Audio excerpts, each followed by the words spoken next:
চনতে স্থাপিত হোৱা এটা ফুটবল আৰম্ভণি হৈছিলে। এই সংঘৰ জৰিয়তে বিভিন্ন খেল ধেমালি বিভিন্ন সাংস্কৃতিক অনুষ্ঠানৰ জৰিয়তে এই দৰং জিলা বুলিয়ে নহয় গোটেই অসমত চানি ধৰিলে এই বন্ধু মিলন সংঘই।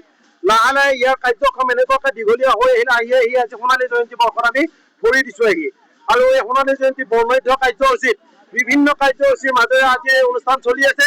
আপোনালোকক জনাবলৈ পাই সুখী হৈছো এইটোৱে যে এই অঞ্চলৰ পৰা বিভিন্ন ফুটবল খেলুৱৈ জন্ম হৈছে, বিভিন্ন সংগীত শিল্পী জন্ম হৈছে, বিভিন্ন আমাৰ খেলুৱৈ বা অন্যান্য সকলো দিশত ইয়াৰ পৰা বহুত টিচাৰ ওলালে, বহুত ডাক্তৰ ইঞ্জিনিয়াৰ ওলালে এই সংঘৰ পৰাই। তেওঁলোকে এই সংঘৰ লগত জড়িত হৈ যিখিনি উত্তৰণৰ কামনা হ'ল আমাৰ এই জৰিয়তে।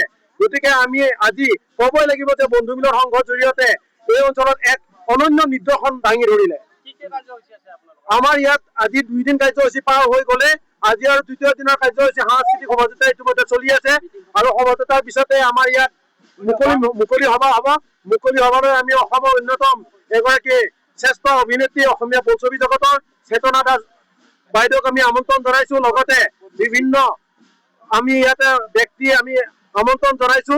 পদ্মশ্ৰী ডক্টৰ ইলিয়াছ আলীকে প্ৰমুখ কৰি আমাৰ শিৱসাগৰৰ বিধায়ক বৰন্ত ৰাজবংশীয়ে আদি কৰি বিভিন্ন ব্যক্তি আহি এই অনুষ্ঠানত উপস্থিত হ'ব। আৰু সন্ধিয়া আমাৰ সাংস্কৃতিক অনুষ্ঠান হ'ব মেঘনা ভূঞা আৰু প্ৰাঞ্জল বৰা।